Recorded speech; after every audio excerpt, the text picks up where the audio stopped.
Hey guys, welcome back. दोस्तों, घर में नए समीकरण बनते दिखाई दे रहे हैं। जैसे कि लाडला ये किसको बोलते हैं? विभिन्न को।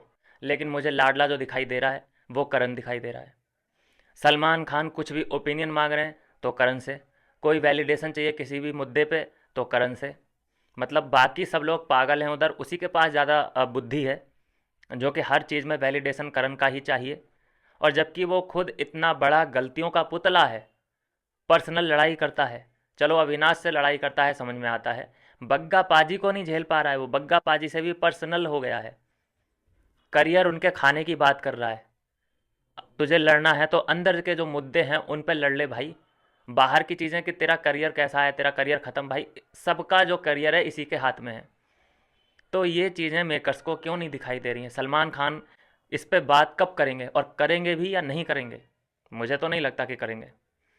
इतनी गंदी गंदी बातें बोली हैं कि आज तुझे पराठा खाना है, आजा पराठा खिलाता हूँ तुझे, पैरों में बैठ मेरे नीचे कुत्ते की तरह। ये बातें कैसे इग्नोर ये लोग कर सकते हैं?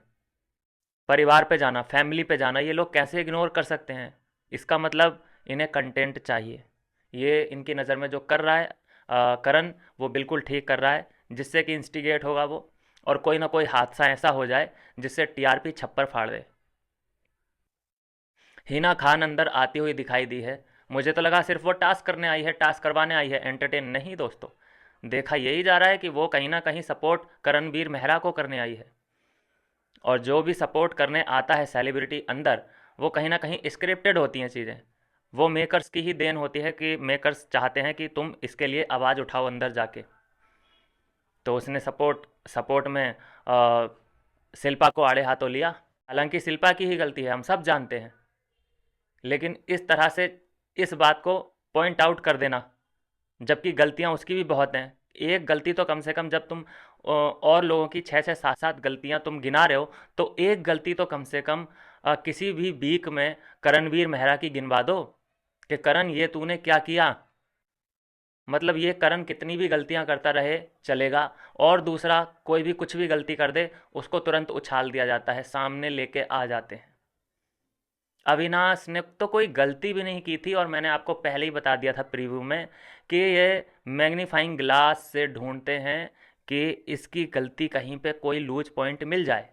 और वैसा ही हुआ। अविनाश को इसी हफ्ते नहीं, आप हर हफ्ते में देखेंगे कि अविनाश को पेला ही जाएगा, रेला ही जाएगा। विभिन्न से सवाल पूछे जाएंगे, और उनसे सवाल पूछे जाएंगे, वैलिडेशन किससे मांगा जाएगा? करण से। ऐसा कैसे हो सकता है कि सीजन आधा बीत चुका और करण की कोई गलती ही नहीं दिखाई दे रही मेकर्स को? इतना पर्सनल गालियां दे दे के भी, कि मेरे बाल आ चुके हैं, बता रिश्ता लेके कब आऊँ। ये सब बातें बहुत अच्छी लग रही हैं हिना खान को भी, मेकर्स को भी, सलमान खान को भी। लेकिन एक बात है, करण की किस्मत भी थोड़ी बहुत तेज़ है। रजत हाथ से गया। रजत पहले हथियार था, रजत को चढ़ाता था वो अविनाश से लड़ता था, विपिन से लड़ता था। अभी क्या हो रहा है कि वो हाथ से निकल गया, तो दूसरा हथियार आ गया, दिग्विजय। दिग्विजय बिल्कुल तैयार है उसके हाथ के नीचे काम करने के लिए। दिग्विजय ये सोच रहा है कि मेरे से ज़्यादा तो दिमाग ही कोई नहीं है, मुझे कौन ही इस्तेमाल कर लेगा भाई। वो ऐसी चाबी लगाता है, वो ऐसी तिल्ली फेंकता है कि अभी तक उसने अच्छे अच्छों को पानी पिला दिया है। सिर्फ उंगली कर सकता है, तिल्ली लगा सकता है, सामने से उसे लड़ना नहीं है। हमने नहीं देखी कोई फाइट उसकी कि वो सामने से टक्कर ले रहा हो। सिर्फ सोफे पे बैठ जाएगा, चेयर पे बैठ जाएगा और बकवास करता रहेगा। आपने देखा जब रजत से भी पंगा हुआ था, वो वाली जो आर्ग्यूमेंट हुई थी कि तू सॉरी कब बुलवाएगा, बता ना, मैं इधर ही हूँ। चेयर पे बैठा था, सीधा भी नहीं हुआ, खड़ा भी नहीं हुआ, ताकि अगर ये मुझे मारे भी तो ऐसा लगे कि भाई बैठे हुए आदमी को ये लोग मार रहे हैं। वो तो नहीं गया उठ के, वो तो चेयर पे ही बैठा था। अभी अविनाश से भी जब ये किचन में लड़ाई कर रहा था तो बैठा हुआ था, बैठे बैठे बकवास कर रहा था। तो ये उनमें से नहीं है कि सामने से टक्कर ले सके, इसीलिए इसकी किस्मत ऐसी है। तो क्या ही कर सकते हैं, दिग्विजय आ चुका है हथियार के रूप में, और उसका ये इस्तेमाल ज़रूर करेगा। क्योंकि दिग्विजय को बहुत बड़ा लालच है ट्रॉफी का। तो कुछ ना कुछ वो ऐसा समीकरण बनाएगा, इसके दिमाग में बिठाएगा। और रजत के खिलाफ तो हो सकता है ना जाए वो, लेकिन विभिन्न और अविनाश के खिलाफ बहुत इस्तेमाल करेगा वो दिग्विजय को। और दिग्विजय कठपुतली बनने के लिए बिल्कुल तैयार है। पर्सनैलिटी स्ट्रांग है नहीं, ये भी दिग्विजय फुस से निकला। सामना नहीं कर पा रहा है। जैसे आया था तैंस में, मैं हूँ जनता का लाडला, अच्छा भी लगा था ये कहते हुए कि चलो भाई कोई तो आया टक्कर देने के लिए, लेकिन क्या हुआ, फुस फुसकी बम। और अगर ये भिड़ने गया उधर, मान लीजिए कि उसके चढ़ावे में आ जाता है और भिड़ने गया विपिन से या अविनाश से, आप इमेजिन भी नहीं कर सकते हैं कि इस दिग्गी का क्या हाल होगा। इसने सोचा भी नहीं होगा कि मैं अपनी जो साख और इज्जत लेके आया था इस शो में, वो धूमिल करवा के ना जाइए कहीं।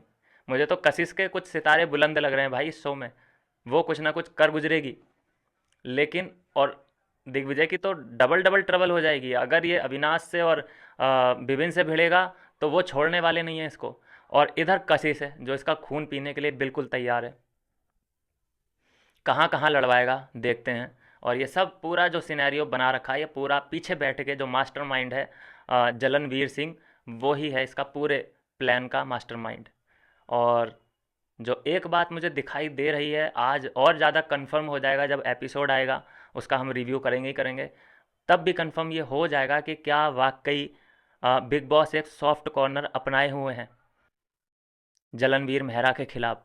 आई मीन खिलाफ नहीं, उसके साथ खिलाफ ही तो क्या, क्या ही होंगे खिलाफ तो देखते हैं क्या होता है। मिलता हूँ नेक्स्ट वीडियो में नई अपडेट के साथ।